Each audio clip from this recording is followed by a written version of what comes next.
Rowley was invited by the government of Guyana to attend an energy conference. Guyana is energy. Guyana is the future. Guyana is where opportunities lay for our people.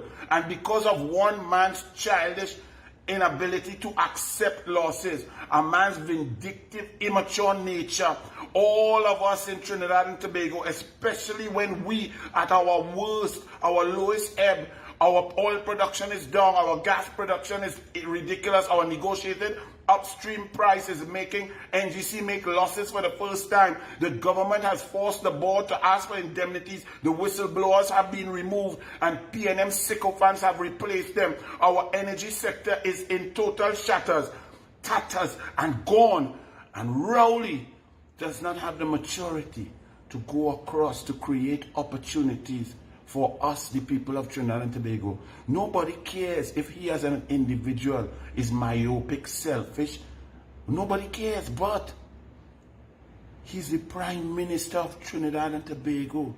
And therefore, by his ignorance and vindictive nature, we, the people of Trinidad and Tobago, the people who are in the oil and gas sector, the experts who would like to get opportunities over in Guyana to continue to thrive, to make profits and to create jobs, to create a symbiotic relationship between Guyana and Trinidad, our expert, our intellectual capital, we have less opportunity, if not no opportunity, because of our leaders, our prime ministers' vindictive, disrespectful nature. And how much of this are y'all going to take? So that man watching billions of dollars for you down in the Southwest Peninsula, you down in San Fernando, you in the fence line communities after he shut down Petrotrin.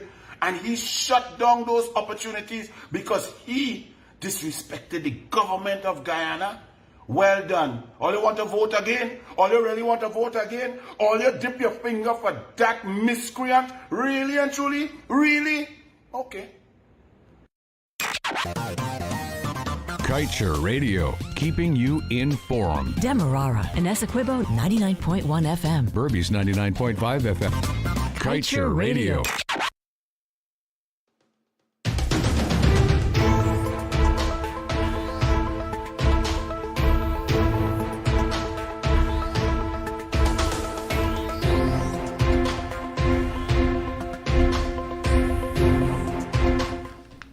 It's Tuesday, February 28th. Namaste, guys. This is a regular year, a non-leap year. So Joshua's taking the night off, so I am filling in for him as the host.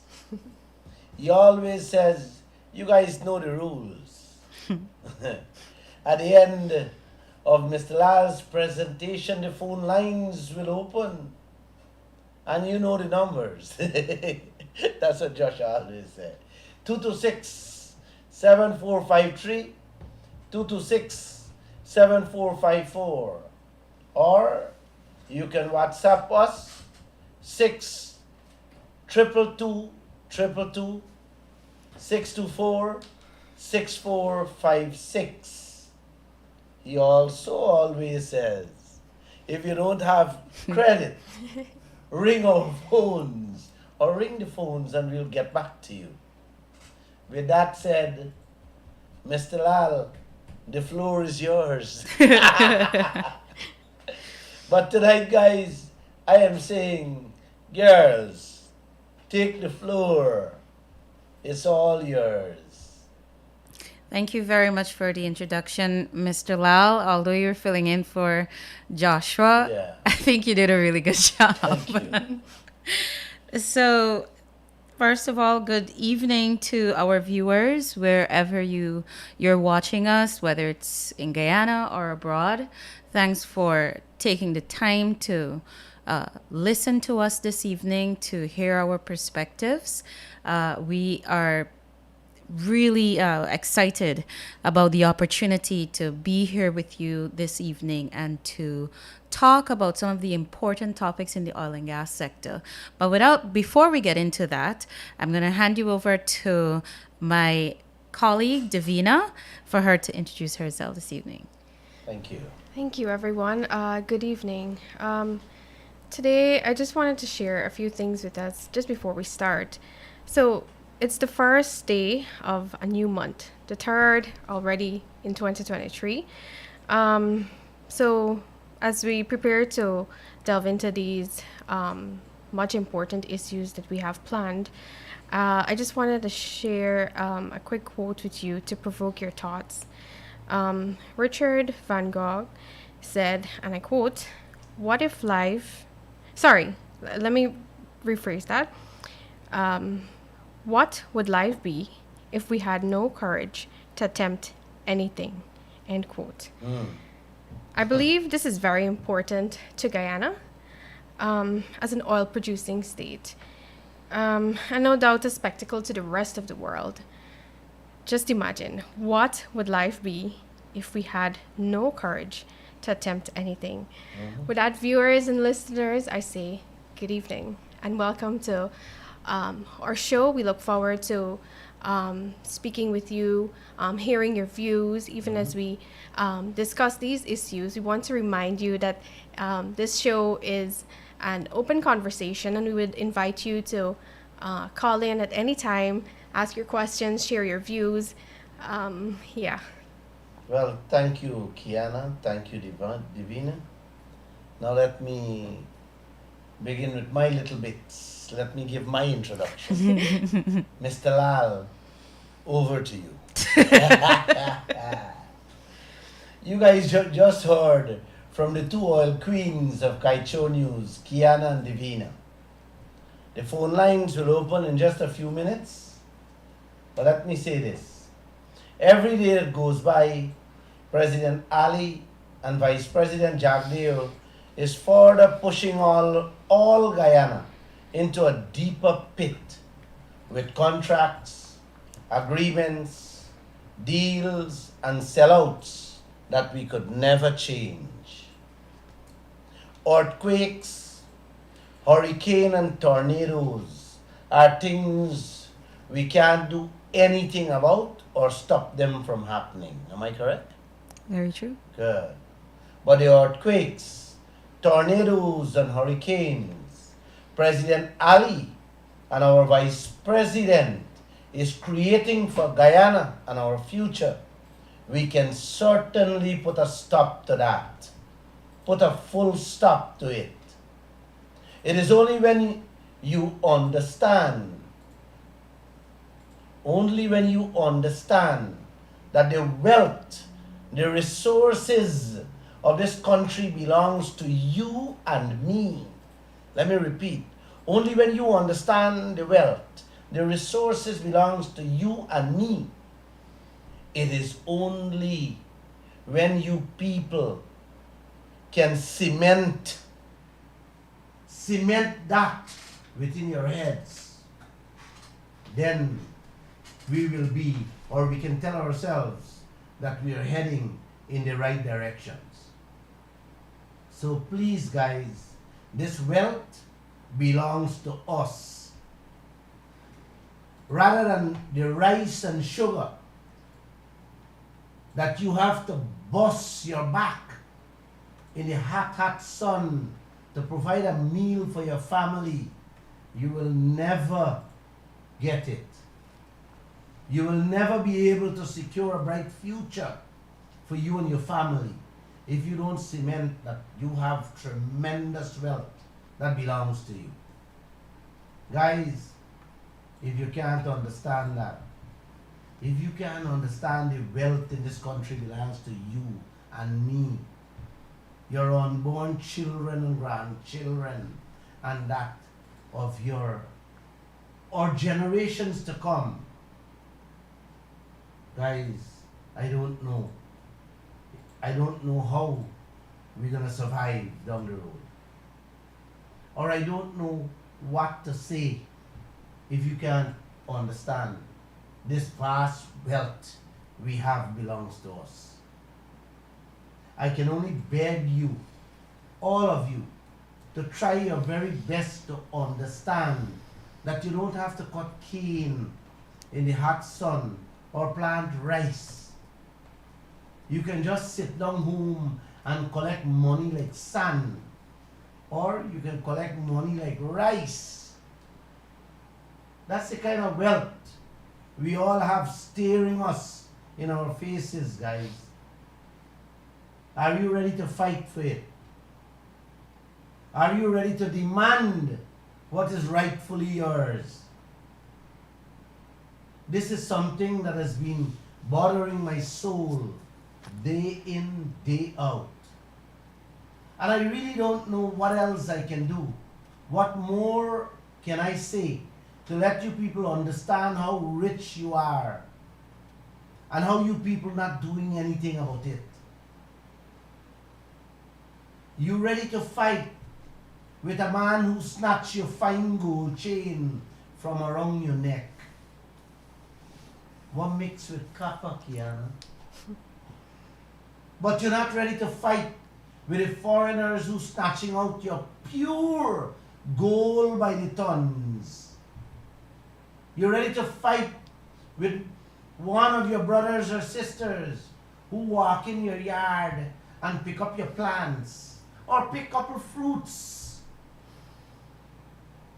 But ExxonMobil were fetching out all your oil in the billions of US dollars. The Chinese and the Russians that fetching out iron, bauxite, manganese, gold, timber, also in the billions. You guys not saying or doing anything. How can this be? Don't tell me goat bite we or cat lick we tongue. I refuse to believe that. You guys ready to fight your own brothers and sisters for a piece of land or a house that your parents dead and left, or even take them to the High Court to fight for that which is of little value.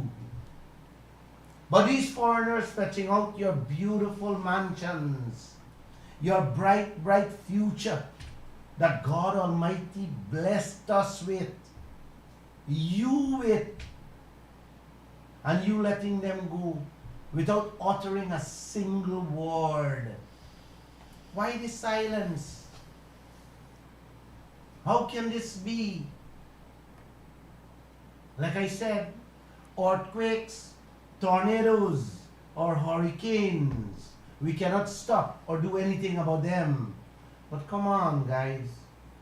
We can certainly, yes, certainly stop President Ali and Jagdeo, Norton and Ramjatan from creating man-made earthquakes that will destroy our future and our children's future. Am I going to hear this outburst from the telephone calls now? Please bring it on. 622-222 or 624-6456. Kiana, a Trini came up to me while I was having a drink at the Princess Monday night after this program and asked me for a handshake. He said, Glenn, I wish Trinidad had a Glenn Lall like you 50 years ago.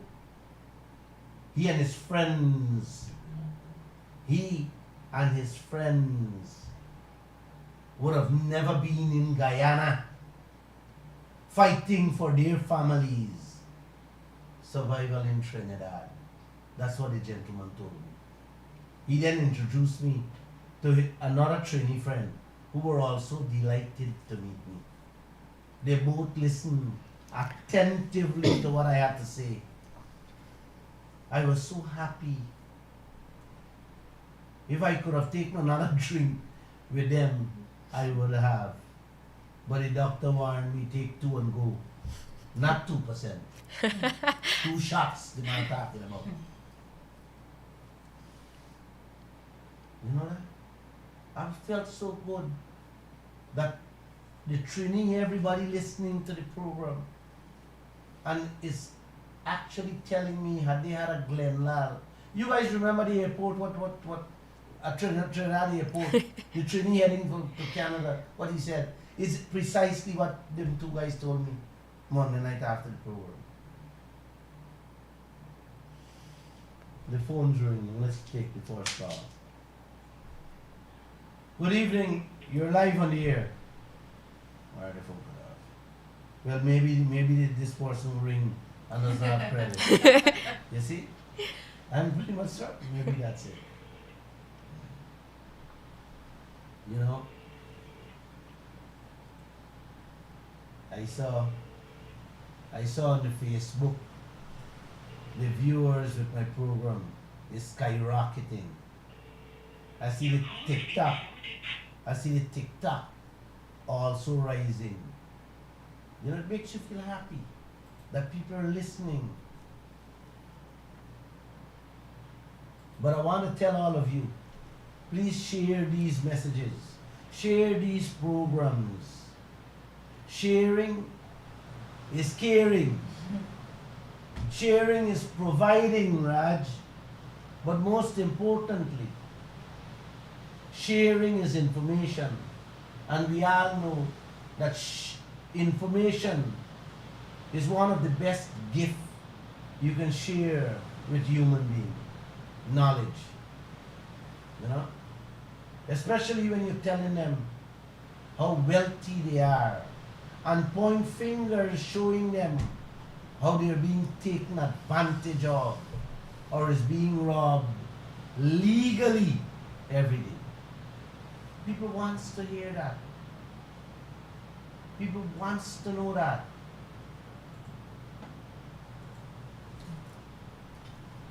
That person, wait. Let me see. The gentleman ring again too. You see? It's not easy. It's not easy. Let me return the call.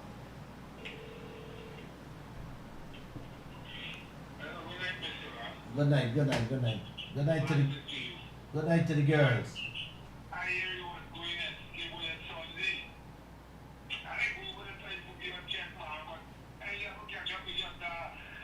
All right. So, what's your contribution tonight?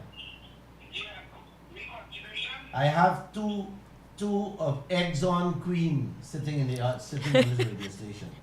So your question has to go to them, not Glenn Lall. Go ahead. Okay, Mr. Lall. Well, my contribution to the two Queen tonight is that everyone must pay the fair share in this country because we get the damage terrible. As I, the farmer man, and we were farming. All we got in destroy being one wood and it really like they get a lot of flour, black, and they have a black quality. You know, we want the fair share that the government look after. We fair share in this country that we can be happy to. Not only them ourselves must be happy, we want to be independent and happy in the country too. I hear you.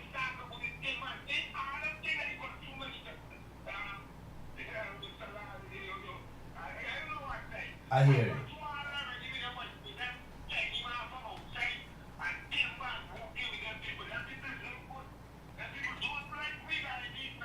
Okay.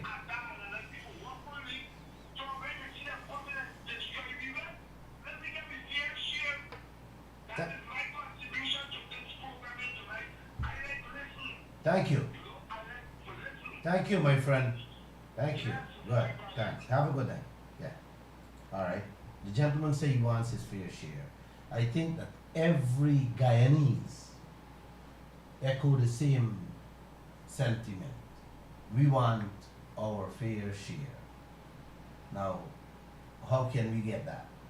Kiana, that's a nice question. How do we get that? Well, first of all, I'd like to thank the caller for reaching out and adding his voice to the conversation, because as my colleagues started off the program with a very beautiful quote about the importance of being courageous.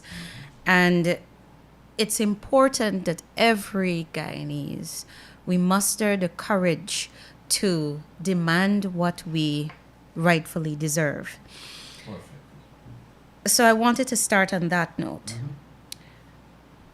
Secondly, to your question, we've been saying all the time that renegotiation is, without question, a necessity if we are to get our fair share. And I walked with the contract this evening because there are quite a few things that I want to raise tonight, to ask all of you if you think some of these provisions are fair. Not technical stuff, but I'll start off with one. The contract that we have with ExxonMobil will last for 40 years.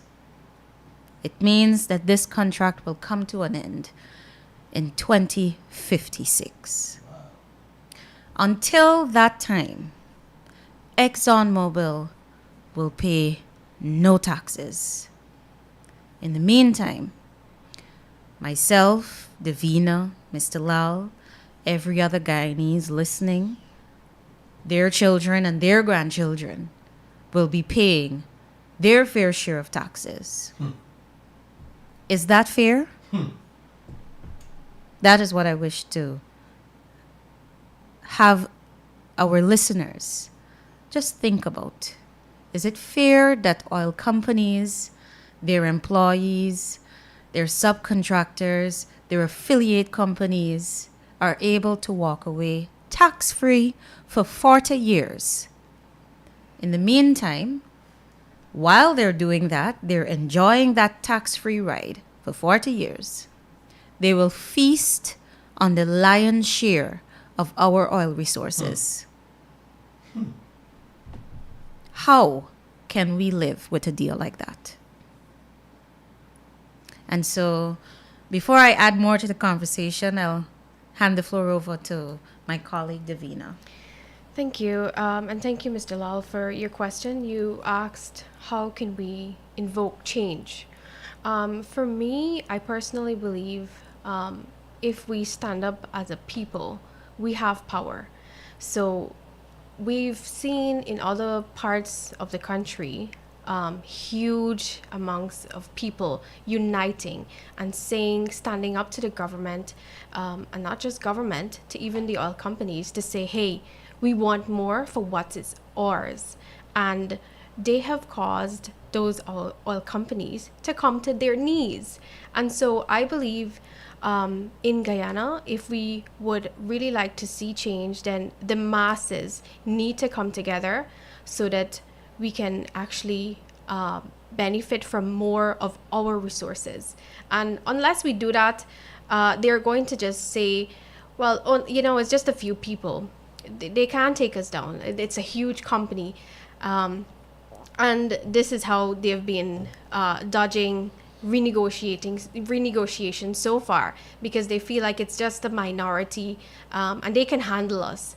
But if we really become enraged, so to speak, considering all things that you mentioned, climate change and how different parts of the world are experiencing different effects and so on, we must benefit from more. And so, to your question on how we can get more, I believe if we unite as a people and take to the streets, we can have and see changes to that contract. Well said. Beautifully put. Thank you so much.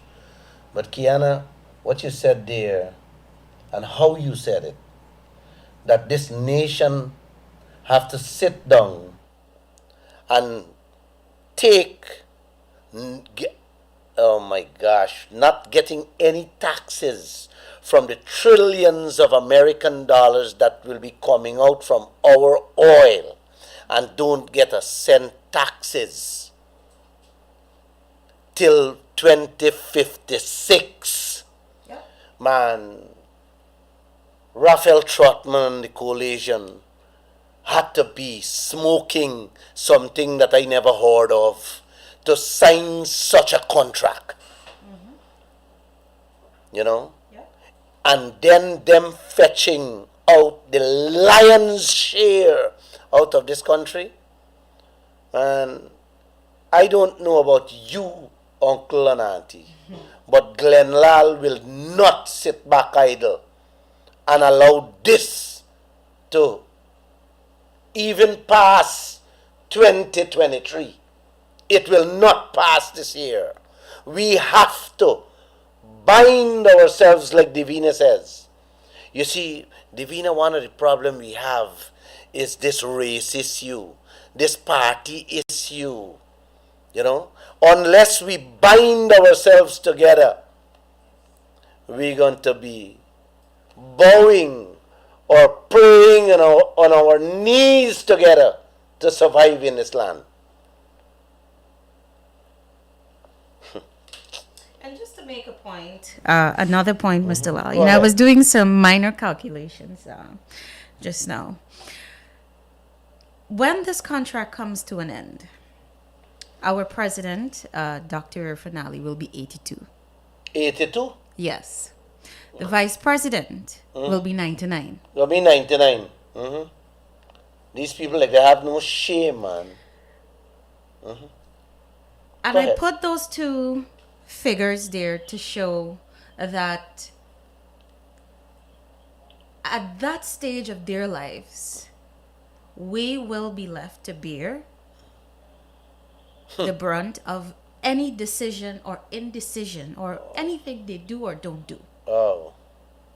And these are the years that we have, the prime years that we have to really lend our voice, I hear you. to persuade our leaders while their vigor is still there. I'm not saying that the vigor would not be there at 99 or 82, but in their prime years, we absolutely need, it is a must, it's non-negotiable for us to show these leaders, the ones who have the power, sitting in office. It is important for us to show our leaders the consequences of not renegotiating this deal. My daughter. There are 2 generations, 3 generations that will be coming during this period. Is this what we want to saddle them with? And I don't think that is the legacy we want to leave for this country.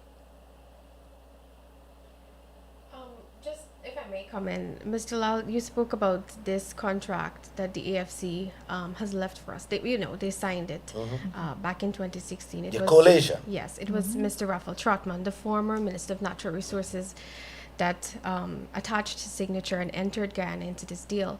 So we see now that they've taken, the leader of the party, Mr. Kemraj Ramjatan, is now saying that he believes there must be changes, especially in the areas of taxes and so on. But do you think that just saying that we need changes is enough? Changes in taxes alone could never be enough. Everything in this contract must change. Everything is on the side of ExxonMobil. That contract binds us, tie us up worse than how you tie up an iguana. Right, but in terms of action, what I would like to know is, as political leaders, the people that so many people look up to, do you think it's enough for them to just say to us, we want changes, we would like to see some changes? Is that enough? Kiana, that's a beautiful question. Davina. Davina, that's a beautiful question. You see the Davina and the Kiana. That's a beautiful question been playing in my mind. When I watch you, both of you write these stories with these political players, and their words doesn't match their actions. And this is what we need to, this is what you, the Guyanese people, need to understand, right? And if you don't ask them the question, they don't speak at these press conferences. But the words doesn't match their actions. Tomorrow morning, Exxon can go down on their knees and say, listen, let's have a renegotiation. If only Those say that Ramjatan and Norton and Ali say, listen, get out into the streets, that this must change. But is the but? Right. That is the main thing. Because I think Mr. Norton did say on multiple occasions that he believed we must get more, from the same contract. But in terms of action, putting action to those words, we haven't been seeing much of that. I mean, we have seen some sort of activity with them trying to secure full liability coverage in Parliament and so on. But is that really enough? That is my point. What more are we doing beyond words? How are we trying to effect this change that is so necessary for our upcoming generation, like my colleague mentioned? And I just wanted to share something with you from Mr. Ramjatan. I did reach out to him after your tax case, Mr. Lall, after we lost that case. My question to him, I said, Mr. Lall plans to, he's looking to appeal this case. Would you be interested in joining? Because you said that he did said he was disappointed in the outcome and he believes that we should get more taxes. I will read to you his direct response. Davina, me joining the legal team would be improper and unethical in the circumstances. I said, sir, but the AFC believes changes must be made. I think it would show the party's willingness to effect these much needed adjustments. Correct. He never responded to my statement. So there it is. This is the type of game that these politicians play with the voters, you the Guyanese people. These are all lip service. They don't mean it from their heart. You understand what I'm saying? They are looking at a party and they are not looking at the people. All they're concerned with is holding a chair in Parliament or stay in the opposition or stay in the government. That's all. They are not going to fight. They are not going to fight for any changes. They're only talking lip service that they want change. They're not going to change. I don't think it's enough as leaders. No, we they're expect not. more. The This people country expect has more. to change it, and this country will change it. This country will change that contract. The people of this country will change it. You know, had they wanted change, let me add to what you just said there. They had a scoping meeting today at Humaniana. It's in the papers today. Yeah. Where ExxonMobil is running to get approval for the 5th project. Look, the kind of flimsy, the wishy-washy program they're holding with the Guyanese people, telling them about the 5th project. They're telling the people, they're actually brainwashing the few people who go there, telling them about how ship can come alongside to pick up oil. Who wants to hear that? We want to hear about if there's an oil spill there, who's going to compensate Guyana? We want them to talk about who's going to compensate the fishing industry, the fishermen and their families. Who's going to compensate the Guyanese people for the imported fish that we now have to purchase in the supermarkets? We want to know so many things. You know, it's interesting you mentioned the consultations because myself and Kiana, we were both there at the most recent session that they had at the Humaniana, and we raised pertinent questions, critical questions pertaining to the oil and gas sector, insurance. Insurance was a major issue. I myself had raised the issue. And so the response that we got, we didn't work with the people that can, our legal team that can actually speak to these issues. I can't address it. And so how do we how I really don't know how we move forward from here, because it's like you would expect at these sessions, you go with your questions, you expect to have answers. How often do you meet an Exxon official that you can say, man, I would like to know this and I would like to know that? How often do you get to interact? And if if they're saying that they're hosting these sessions for the public and with the public, then they must come equipped with the necessary people to respond to these issues that They don't have answers for these questions. They're going away with the lion's share. They're giving you nothing, and yet they're not protecting you. And this is what we got to keep ponging in the Guyanese ears. You're live on the air, sir. Or madam. Good evening to all of you. Good evening. Good evening. you should put the phone a bit So, closer. Mrs. Kiana, you're doing a good job. I respect the job that you're doing and the kind of intelligence you could put out to us. Thank you. Thank you. You must to learn. But what I want to ask you, do you see that in this country there is a trade rivalry with the people in high office, the trade sector, the church leaders, the trade union leaders, and the judiciary? Also, none of these people from these organizations is not with you. Also, do you see that in Guyana there's an indissoluble union between a magnanimous policy and the reward of public prosperity and felicity? Do you see that? Do you understand what I told you there? Very well. Very well. But you ask her a question directly. I think that's a question to all Guyanese. But go ahead. Two questions. Yes, yeah, we heard you loud and clear. Does She'll- she understand those two I didn't questions? hear. The trade I didn't hear. rivalry If you can just and repeat the two indissoluble questions. union. Do you understand those two questions? Can you repeat the two questions because I wasn't clear on the context? Okay. In Guyana, there's an indissoluble union between a magnanimous policy and the reward of public prosperity and felicity. That's one of my questions to you. Do you understand that? Yes, sir.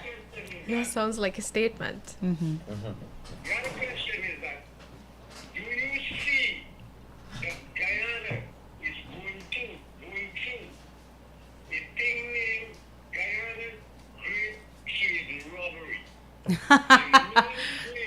Okay. The main players them in this robbery are the people in high office, Mm-hmm. Gotcha, clear. the trade sector, Mm-hmm. the judiciary, the church leaders, and the trade union leaders. Hmm. Now, none of these people Wow. are not with you. They are making it by the pounds of gold. They don't have time for the poor. Now, what do you understand by those two questions that I asked you? Thank you, sir. Thank you. Don't you? I want to before you answer that, what the gentleman asking, I want to let him know that the judiciary, you talked about the judiciary, and I don't want to, I refuse to believe that our judiciary, the arm that this nation, the arm of this nation's only hope Protectors. would be involved in any sort of corruption. So I just wanted to let that be clear, because if you're thinking in that direction, then hope for all of us is nowhere.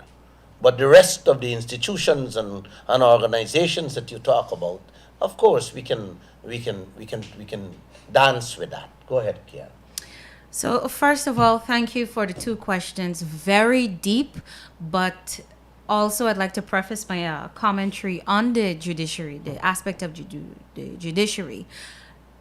My personal opinion is that the judiciary is independent based on the decisions that the judgments that we've seen over the years, based on the decisions we've seen, how the judges have dealt judiciously with the elections petition, the cases involving that. I believe we saw a stellar performance of how independent the judiciary is, and I too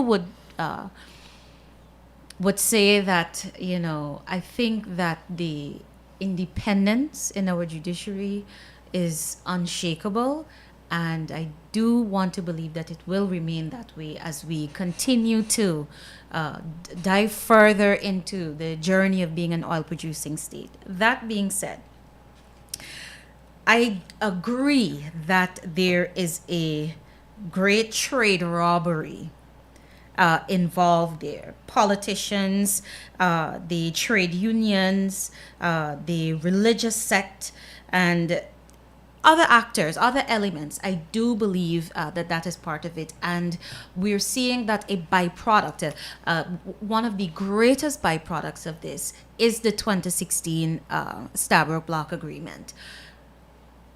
The system failed us. It failed not just the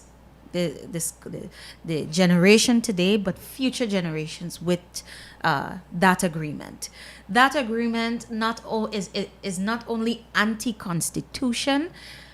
I would go as further to say that it is anti-people, because there is, on one hand, the political opposition, and AFC, for context in this conversation, has said that in hindsight, there are provisions in the Stabroek Block Agreement that they don't agree with, and they would lend support to renegotiation of the contract. Their shadow minister, who's of the oil and gas industry, David Patterson, who's from the AFC, has publicly said that if government is ready to renegotiate, we will happily get on board.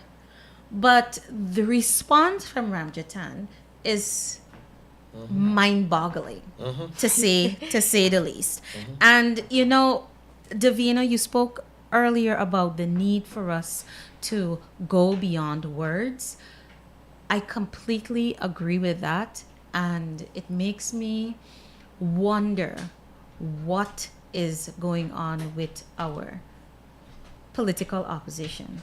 I don't know if they had a heavy dose of melatonin, but they need to wake up from their slumber.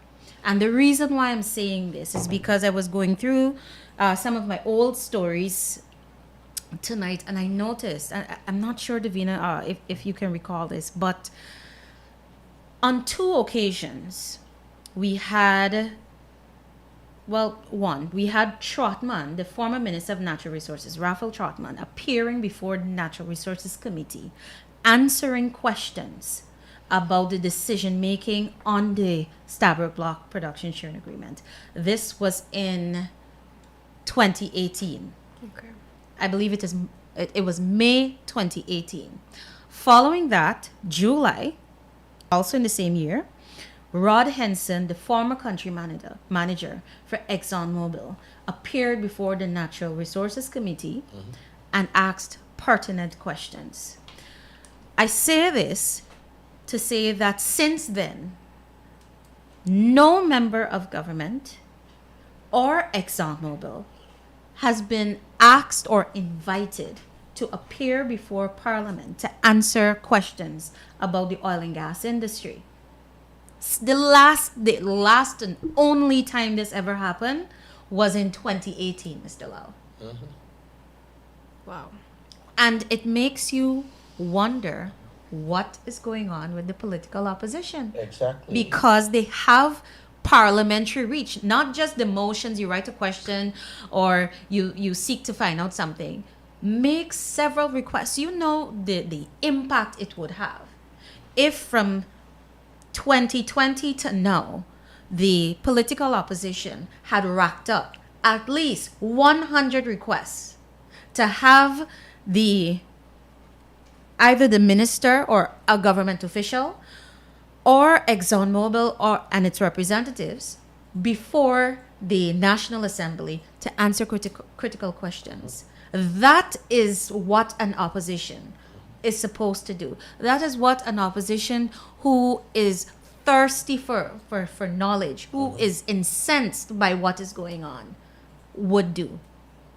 And it is appalling.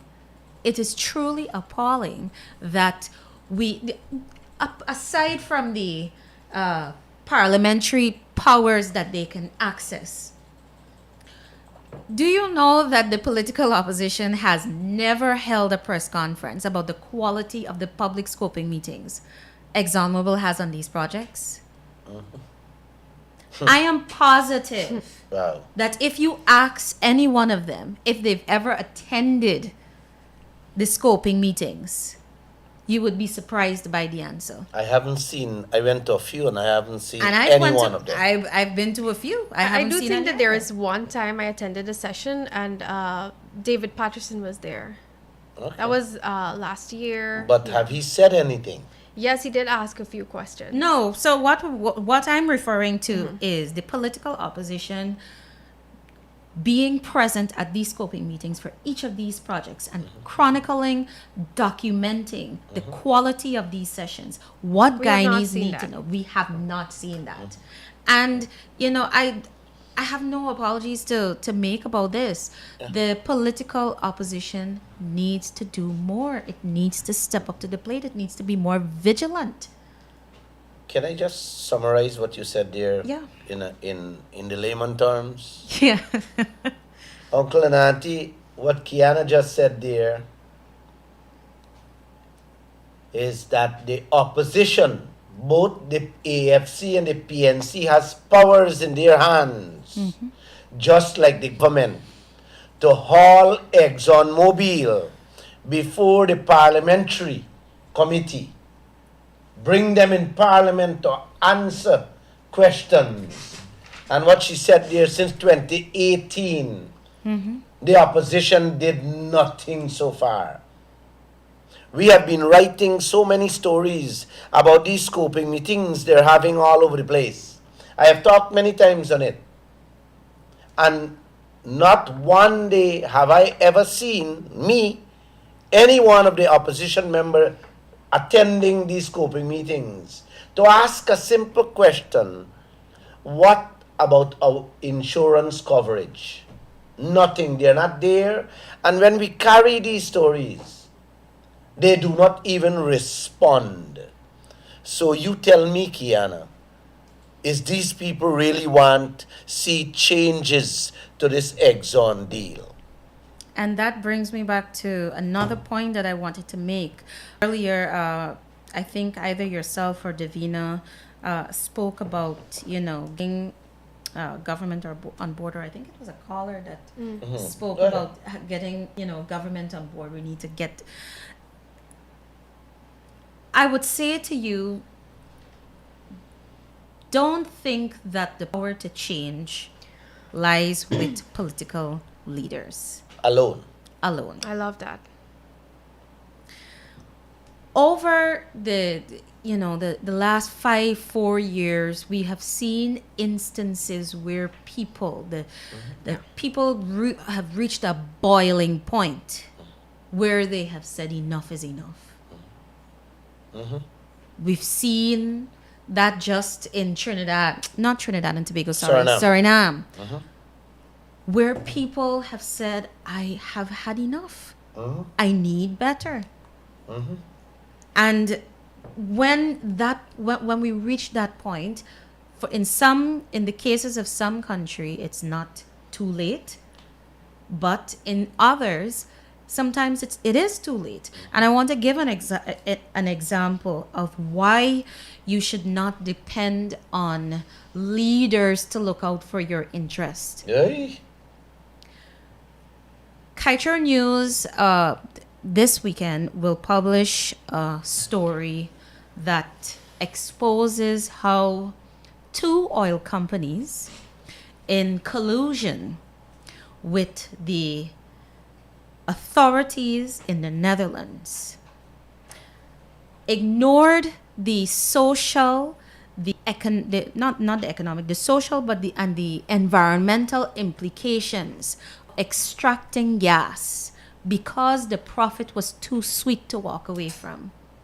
And what were the environmental impacts? Earthquakes of varying magnitudes. Shell and ExxonMobil, in collusion with the authorities of the Netherlands, extracted gas for 60 years in defiance of warning materials that said if you continue with these types of operations, if you continue along this line, the earthquakes will get even more devastating. Yes. And you know what ended up happening? Close to 2,000 earthquakes of varying magnitudes affected the lives of 85,000, the people who are part of 85,000 homes. And that just goes to show that even the government was part and parcel of a plan to go after profits, irrespective of the cost, to the lives of the people who inhabited the province where the operations were ongoing. And so that story is going to come out this weekend as a cautionary tale for Guyana, because one of the companies involved is also in our backyard and is also at the center of the contract that we're talking about. And it is to show the nature of the company that we are dealing with, that the only thing that means anything, that is their guiding principle, is the dollar. Money. Yeah. That's all these oil companies think about when the day comes. Yep. They don't look at us as human beings, you know. No. I want you people to understand this. The oil companies all over the world, it's just a few of them, they don't look at third world countries like Guyana and think that we are people. We are not people for them. Had they saw us as human beings, they would have never been doing this to us. Where you're going away with 98 barrel and giving us 2. Where they're giving you half of a quarter barrel as profits that cannot, if you add the 2 together, cannot even fix back the roads they're damaging. You know, can you talk about earthquakes? The earthquake that has happened in Syria and Turkey, those 2 earthquakes with the tremors and the aftershock, in excess of 14 million people affected. Over 1 million people is on the streets. And what we are heading into is that they call it the crime of the century, right? Disaster of the century. What we are allowing Exxon and the rest of the oil companies to do in this country will be crime. You gotta find another word for century, because the gas that they are taking up from under the seashore, the vacuum they're leaving there without putting it back. And you know why they don't want to put it in back? And they prefer to flare it? It is because of the dollar. They are watching how much it's a little costier to put back. So they don't want to put it back, flare it, and give Barajag Deo 10 cents. And he feel nice with it. But at the end of it all, when you left that vacuum at the bottom of the ocean floor, Guyana can disappear from the map. And this is what people need to understand. I'm so happy that you guys listening to 2 of the writers, the Exxon writers. If you have to read and understand what they write every day in this newspaper about the oil and gas industry, guys, it will send you nuts, send you crazy. But it's very, very, very important. This is why I bring them here Wednesday. I can only give you guys a little not even a one of 100. What we are reporting, what we are finding out, what's going on in this country. Mr. Lall, you spoke about flaring, and we know that in these permits, Exxon is allowed to flare as long as they pay the government US $50 per every ton of carbon that is released into the atmosphere. So we know that we're going after this massive gas to energy project. And today I was going through the permit, and this is just a hint at a story that I'm putting together as well.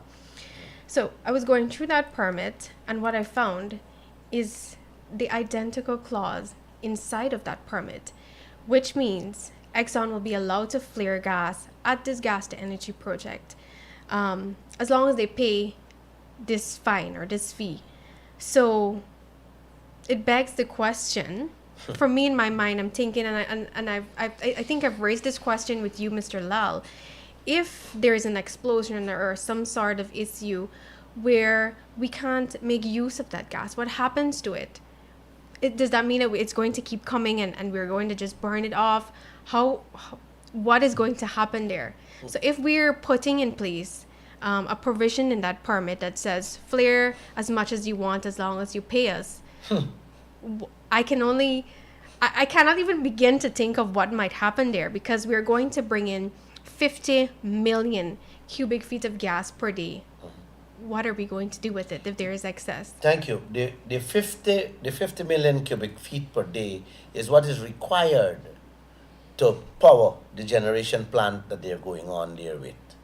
That will be coming from Lisa 1. Okay? And Lisa 1 then and 2. they're going to move to Lisa 2 if they stop pumping. But where are they going to put the gas coming from Payara 3 and Yellowtail 4 and now the 5 and the 6 and the 7? What are they going to do? Pay you to do what? Where are they putting it? Yeah. Right? And I did a program on this thing already in which I explained to the nation, and I told them that's like your neighbor messing in a plastic bag and throwing it on your back step and tell you, don't worry, uncle. I'm matter of fact, throwing it in your face. The next door neighbor throwing it in the neighbor's face and say, don't worry, I'll give you $10 for wash clothes. Wash your clothes and give you $2 for buy a couple sweetie. And he happy with that. That's what President Ali, Jagdeo, and the opposition is abiding with, allowing ExxonMobil to do to Guyana. They're throwing their filth in our face and say, we're paying you. And guess what? They're so happy. They're so proud to announce these things. But you see, like I've said, the Guyanese people doesn't understand. Yeah. You see, oil is new to us. You agree, Kiana? Absolutely. And it takes, look how long it takes us to really to understand that the little that we know today. And there's so much, we're not even at the tip, at the bottom of the iceberg, much as to get to the tip. So true. I just wanted to add another comment on what you said earlier, Kiana, about the opposition sleeping at the wheel and not understanding its powers in terms of parliament. They have said before, and this has been reported on, that there has been no